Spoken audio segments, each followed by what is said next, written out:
మూలాలు మరువని చిరంజీవి ఉదాహరణలు ఎన్నో. ఎంత ఎదిగినా ఒదిగి ఉంటారు కొందరు.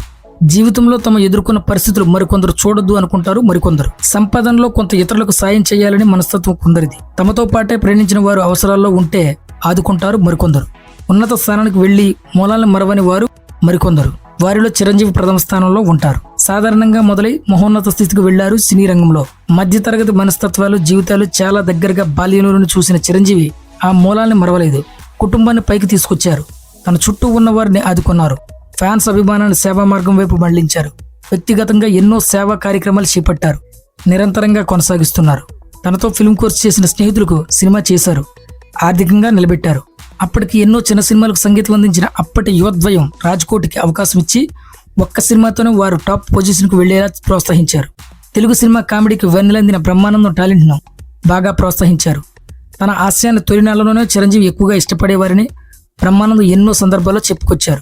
తోటి ఇన్స్టిట్యూట్ విద్యార్థి ప్రముఖ నటుడు నాజర్ సైత్ కెరీర్ తొలినాళ్లలో చిరంజీవి ప్రోత్సాహం అందించేవారు. తమిళ నటుడు పొన్నంబలంకు 40 లక్షల వ్యయం అయ్యే వైద్యం చికిత్స అందించి ఆయనకు ఊపిరి పోశారు. ప్రత్యక్షంగా ఎందరినో ఆదరించారో పరోక్షంగా అందరిపై ప్రభావం చూపారు చిరంజీవి.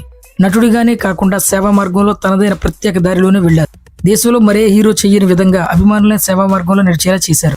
దశాబ్దాలుగా అభిమానులు ఆయన బాటలోనే నడుస్తుండడం విశేషం. ఎందరో అభిమానులు ఆర్థికంగా కూడా ఆదుకున్నారు. శుభకార్యాలైన వైద్య ఖర్చులైన అభిమానులు తన వారిగానే చూడడం చిరంజీవి నైజం. మధ్యతరగతి నుంచి వచ్చిన వ్యక్తిగా మూలాల్ని మరవక తన ఆలోచనలను అలానే ఉంచుకోవడం చిరంజీవి స్థితప్రజ్ఞతకు నిదర్శనం. అందుకు హీరోగానే కాదు ఆయన వ్యక్తిత్వానికి అభిమానం దక్కింది.